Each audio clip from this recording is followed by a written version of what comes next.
अनि आज उतातिर त काट्नु बस्ने नि घाँस। युवाहरू यसरी टोल टोलमा पुगेर घाँस सङ्कलन गर्दै आएका छन्। आज मात्र होइन, हरेक हप्ताको शनिबार रूपन्देही जिल्लाको सैना महिनाका युवाहरू टोल टोलमा पुग्छन् र घाँस सङ्कलन गर्दछन्। यसरी घाँस सङ्कलन गरिएको यो 16औं हप्ता हो। अब जेदेखि बुद्धनगर एरिया दुधराछ टोलमा गई घाँस काट्ने घाँसदाताहरूबाट यसरी छोटा हात्तीमा घाँस सङ्कलन गर्दै आएका छौँ। यसरी सङ्कलन गरिएको घाँस रूपन्देही र कपिलवस्तु जिल्लाको सीमामा कोठी नदीमा रहेको गौशालामा लैजाने गरिएको छ। सडकमा रहेका गाईगोरुलाई गौशालामा लगिए पनि दाना पानीको अभाव देखेपछि सैना महिनाका युवाहरूले घाँस दान अभियान सञ्चालन गरेका हुन्। सैना महिना 6 का युवा रूपेश ढकालको नेतृत्वमा यो अभियान सञ्चालन गरिएको हो। नमस्कार, मेरो नाम रूपेश ढकाल, म सैना महिना 6 कलोनीदेखि।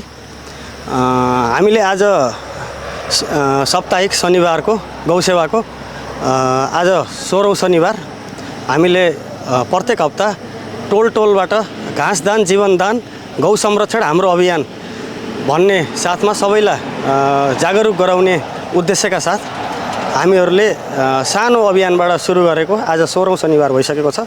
हामीले यसरी घाँस सङ्कलन गरेर हरेक घरबाट घाँस दाताहरूसँग घाँस दानमा लिएर आएर यो हाम्रो कोठी खोला स्थित गौशालामा ल्याउने गरेका छौँ।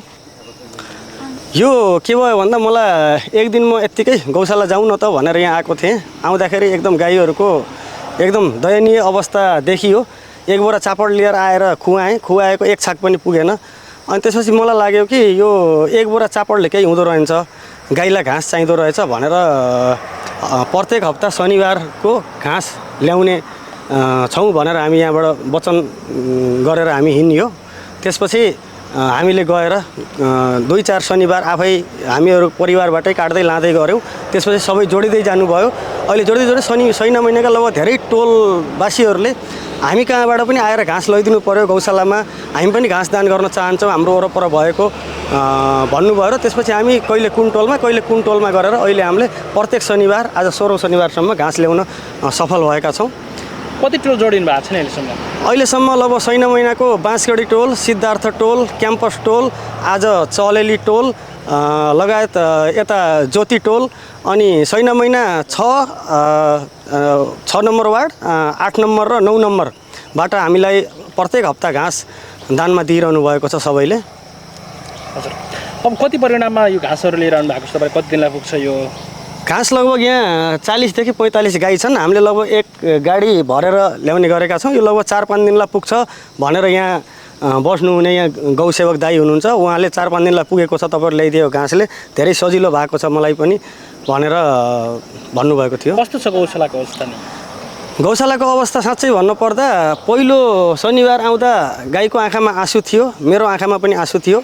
म एउटा मनुष्य भएर पनि तिमीलाई केही गर्न सकिनँ, तिमीलाई साँच्चै पिन्जरामा थुनेर हामीले मार्नकै लागि भनेर पिन्जरामा थुनिएको रहेछ भनेर म पनि आँखाबाट आँसु बगाएर नि गएको थिएँ यस गौशालाबाट।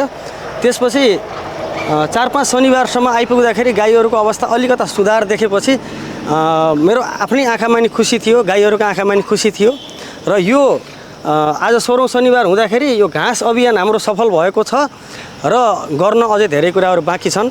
जस्तै यहाँ नियमित सरसफाइका कुराहरू भए, गाईको हेरचाहका विषयका कुराहरू भए, शुद्ध गाईले पिउने सफा पानीको व्यवस्थापनको विषय कुराहरू भए, गाईलाई औषधि उपचारका विषयहरू भए, यी विषयहरूमा सम्बन्धित निकायले पनि ध्यान दिन जरुरी छ र आम नागरिक समाजहरूबाट पनि विभिन्न सङ्घ संस्थाहरूले पनि गाई हाम्रो हिन्दू धर्मको एउटा पूजनीय देवी देवताको प्रतीक हो भने हाम्रो गाई राष्ट्रिय जनावर हो र गाई हामी हिन्दू धर्म पनि होइन, नेपाली पनि होइन भने पनि गाई भनेको एउटा पृथ्वीको प्राणी हो।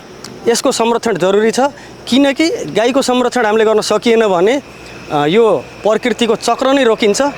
यो कुराहरू अब विज्ञानले पनि भन्छ र हाम्रो शास्त्रहरूले पनि त्यही नै भन्छ र भगवान श्रीकृष्णले पनि गाईको पूजा गर, गाईलाई घाँस दिने गोवर्धनको पूजा गर, गाईलाई पानी दिने यमुनाको पूजा गर भनेर उहाँले प्रकृति पूजा गर्न भन्नुभएको थियो।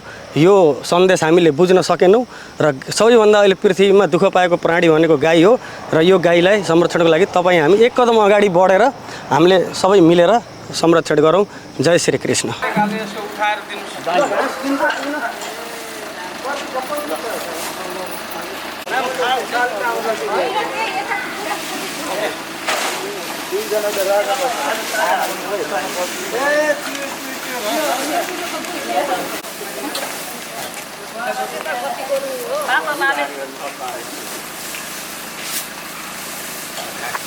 वहाँ गएर गाईले खाएको देख्दा कति खुसी लाग्छ।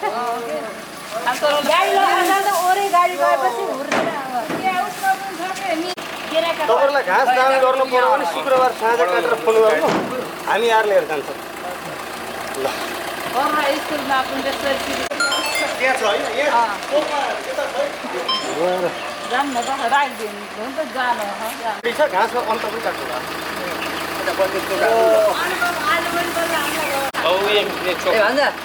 यसो त्यहाँ चिया बने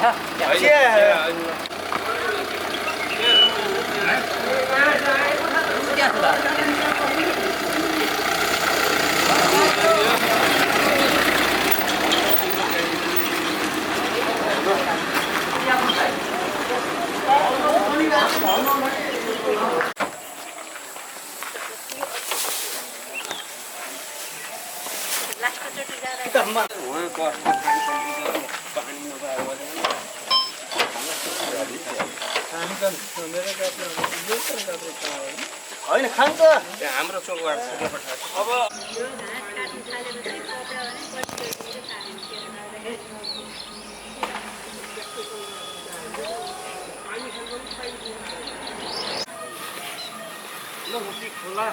जम्मा पनि भएका छौँ आज।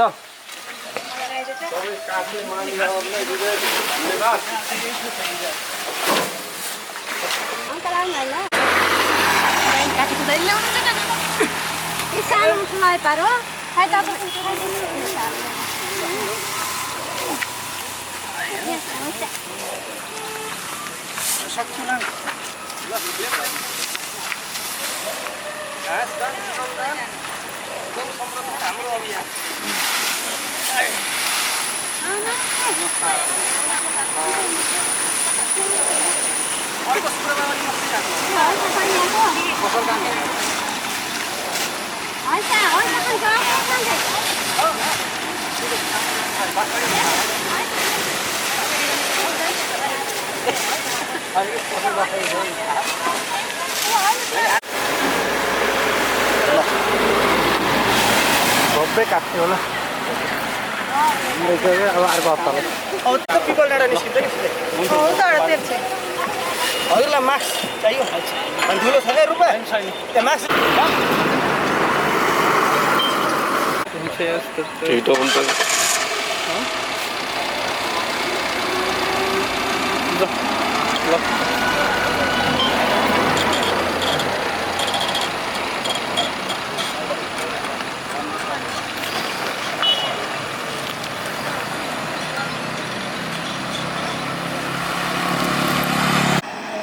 अर्कोमा हो